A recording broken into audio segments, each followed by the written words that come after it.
Permintaan Jaksa Agung agar TNI mengamankan gedung Kejaksaan Agung atau Kejagung hingga kantor kejaksaan di daerah menuai kontroversi. Pengamat politik dan militer Universitas Nasional atau UNAS, Slamet Ginting, menduga akan ada operasi besar-besaran oleh Kejagung sehingga memerlukan pengamanan ekstra dari TNI. Hal itu disampaikan Slamet Ginting saat menjadi bintang tamu di podcast Refli Harun. Akan tetapi, kata Ginting, hal yang janggal dari penjagaan tersebut adalah sikap Kejaksaan Agung yang hanya melakukan nota kesepahaman atau MOU dengan Panglima TNI. Hal itu memicu persepsi lain dari publik yang menganggap kalau kewenangan pengamanan dalam negeri dilakukan oleh Polri.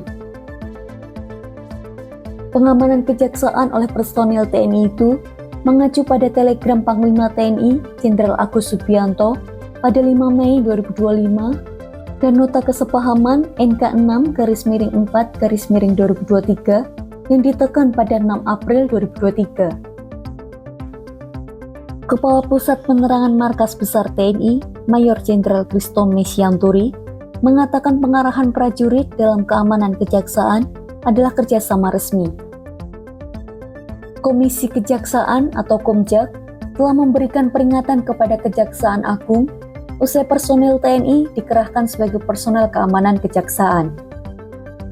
Ketua Komjak, Pujiono Suwadi, menilai keterlibatan TNI sebagai personel pengamanan di lingkungan kejaksaan tidak terlepas dari adanya bidang Jaksa Agung Muda Tindak Pidana Militer atau Jampitmil dan asistennya di tingkat daerah.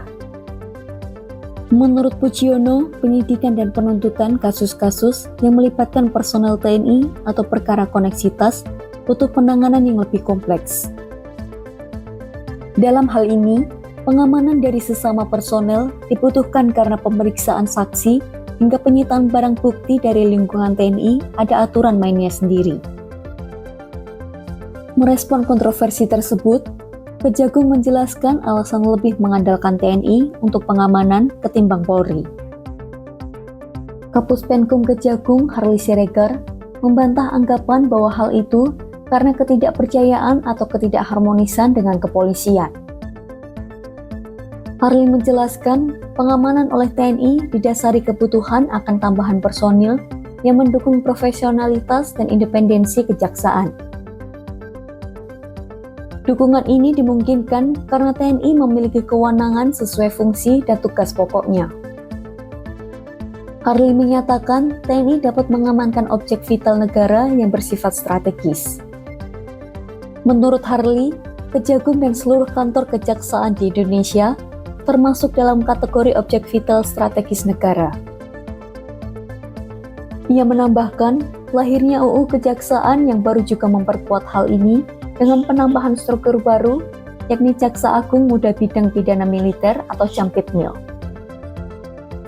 Pembentukan Jampitmil di tingkat Kejagung turut diikuti dengan penambahan struktur di tingkat Kejati dan Kejari melalui jabatan asisten pidana militer.